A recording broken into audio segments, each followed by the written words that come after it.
Hello everyone, my name is Trivesh and watching my YouTube channel. आज हम सीखेंगे passive voice. अब अभी हुआ क्या था, जो बैच चल रहा है मेरा, वहां पर भी हम एक्टिव पैसिव कर रहे हैं।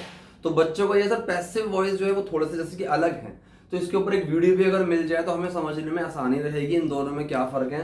क्योंकि देखो, ये इस तरह के फॉर्मूले होते हैं, 1 2 3 4 5 6 फॉर्मूले, 4 हेडिंग, और ये एक्टिव में भी होते हैं, पैसिव में भी होते हैं। तो इन फॉर्मूलों को समझना ही सबसे इंपॉर्टेंट चीज होती है, क्योंकि ये होती है फॉर्मेट। ठीक है, ये सेंटेंस को जब हम फॉर्मेट बनाते हैं, जो इनका स्ट्रक्चर होता है वो ऐसा होता है, तो इनको सीखना बहुत जरूरी है। अब एक्टिव के तो समझ में आ गए थे, पैसिव नई चीज है, तो पैसिव के समझने में थोड़ी सी मुश्किल आई। तो आज मैं आप लोगों को पहले तो फॉर्मूले बताऊंगा, ये फॉर्मूले कैसे होते हैं, क्या होते हैं। फिर हम कैन बी की हेल्प से समझेंगे कैन बी। तो कैन बी क्या होता है? कैन बी कैन का पैसिव होता है, कैन का ही जो पैसिव होता है वो कैन बी होता है। ठीक है, तो कैन बी की हेल्प से फिर हम इनको समझेंगे। पहले आप एक्टिव और पैसिव सेंटेंस का फर्क समझो। एक्टिव सेंटेंस वो होते हैं जहां पर काम को करने वाले पर प्रायोरिटी रहती है। जैसे वो जाता है, हम खेल रहे हैं, हम कल जाएंगे, वो गया था। तो यहाँ पर वो, मैं, हम, काम को जो करने वाला होता है ना, उसके ऊपर बहुत ज्यादा प्रायोरिटी रहती है। लेकिन पैसिव सेंटेंसेस में काम को कौन कर रहा है उस पर इतना ध्यान नहीं दिया जाता, या तो क्या काम हो रहा है या फिर किस पर हो रहा है, ये चीज देखी जाती है।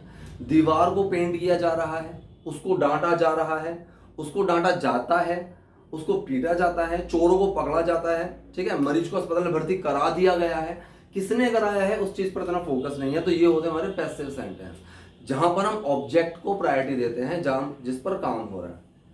ठीक है, अब देखो, यही तरीके के सेंटेंस होते हैं। पहला होता है सिंपल। सिंपल, अब हम इन सारे फॉर्मूलों को समझेंगे कैन की हेल्प से। ठीक है, हालांकि प्रेजेंट इंडेफिनिट, प्रेजेंट कॉन्टिन्यूअस, वो सारे सेंटेंस रहेंगे, लेकिन कैन को हम इसलिए ले रहे हैं क्योंकि एक तो इसमें ये टेंशन नहीं है कि I we you they he she it अलग अलग लगाने हैं, सबके साथ कैन लग जाएगा। हेल्पिंग वर्ब कैन सबके साथ रहेगी। ठीक है, तो यहां पर कैन बी का हम यूज करेंगे पैसिव वॉइस में। कैन होता है एक्टिव वॉइस में यूज। मैं खेल सकता हूं, आई कैन प्ले। मैं उसको मार सकता हूं, आई कैन बीट हिम। ये होते हैं एक्टिव। इन्हीं को मैं पैसिव बनाकर दिखाऊंगा। ठीक है, पहले हम लेते हैं सिंपल। सबसे पहले सिंपल लेते हैं। तो मैंने यहां पर सिंपल सेंटेंस लिया, उसको हराया जा सकता है। उसको हराया जा सकता है, ये हो गया सिंपल सेंटेंस। ना इसमें कोई नेगेटिव आ रहा है और ना ही इसमें कोई क्वेश्चन है, तो ये होता है बिल्कुल सिंपल सेंटेंस। उसको हराया जा सकता है। ठीक है, एक्टिव क्या होगा? मैं उसको हरा सकता हूं, आई कैन डिफीट हिम। ठीक, लेकिन उसको हराया जा सकता है सिंपल है। फॉर्मूला देखो, object plus helping verb plus V3। Object क्या होता है? ऑब्जेक्ट होता है जिसके ऊपर काम होता है। ठीक है, तो यहां पर उसको हराया जा सकता है, उसको। सो ही पहले आएगा ऑब्जेक्ट, ऑब्जेक्ट आया ही। अब भाई हेल्पिंग वर्ब, हेल्पिंग वर्ब लगेगी है कैन बी। अब है V3, एक्शन की थर्ड फॉर्म, डिफीट की डिफीटेड। तो मैंने बोला ही कैन बी डिफीटेड, उसको हराया जा सकता है। सिंपल है। अब ये तो हो गया पहला। दूसरा देखते हैं।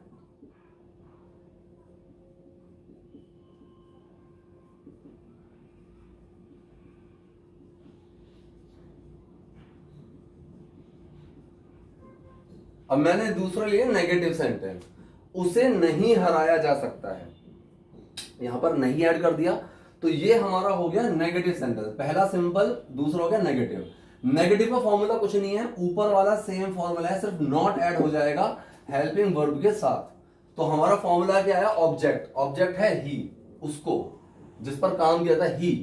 फिर आई हेल्पिंग वर्ब। अब यहां पर ध्यान देने वाली बात यह है, हेल्पिंग वर्ब है कैन बी, फिर आया नॉट, ऐसे आएगा। लेकिन सिंपल के अलावा, सिंपल के अलावा जो भी सेंटेंस होगा, नेगेटिव, क्वेश्चन, क्वेश्चन, नेगेटिव, और हेल्पिंग वर्ब मेरे पास 2 वर्ड्स की है, तो उन दोनों में गैप आ जाएगा। ठीक है, हेल्पिंग वर्ब अगर मेरे पास 2 वर्ड्स के कैन और बी, तो गैप आ जाएगा। तो यहां बन जाएगा he can not be defeated, he can not be defeated, उसको नहीं हराया जा सकता। तीसरा देखते हैं क्वेश्चन। क्वेश्चन के अंदर मेरे पास दो तरीके हैं। एक होता है ऐसा सवाल जिसका आंसर यस और नो में दिया जा सके, राइट, दिया जा सके।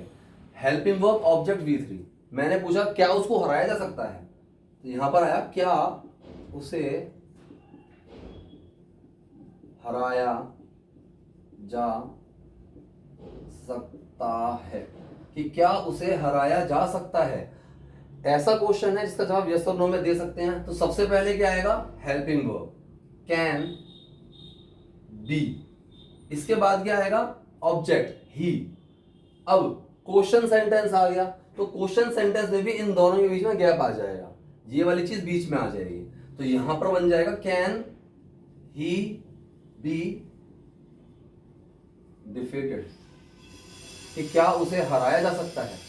ठीक है, सबसे पहले हेल्पिंग वर्ब ऑब्जेक्ट और V3। अगर क्वेश्चन ऐसा हो जिसका आंसर यस और नो में नहीं दे सकते,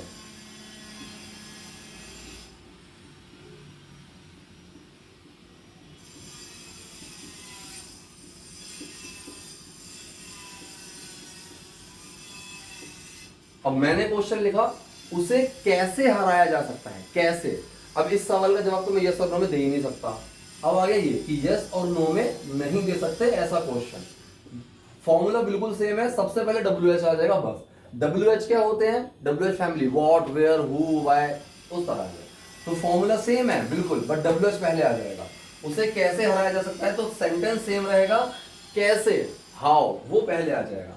तो हमने लिखा how can he be defeated, बस सिंपल है, how can he be defeated, उसको कैसे हराया जा सकता है। अब नेक्स्ट है question negative. Question negative, question negative में कुछ नहीं है, सवाल और नहीं ये दोनों आ जाएंगे। जैसे क्या उसे नहीं हराया जा सकता है और उसे कैसे नहीं हराया जा सकता है, बस नहीं ऐड हो जाएगा। और सेंटेंस के फॉर्मूले में भी ऑब्जेक्ट के साथ नॉट आ जाएगा बस, मतलब ही के साथ नॉट आ जाएगा दोनों में बस। क्या उसे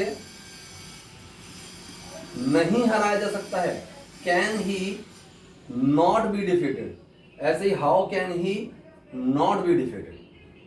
ठीक है, उसे कैसे नहीं हराया जा सकता है। ठीक, so how can he not be defeated. आप चाहो तो कैन और नॉट को मर्ज करके कांट कर सकते हैं, how can't he B defeated, ऐसे बना सकते हो।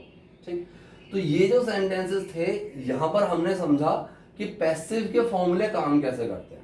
अब आप कोई भी सेंटेंस उठाओ, कोई भी, मैं यहां पर लिख देता हूं हर सेंटेंस के इसमें क्या क्या लगता है।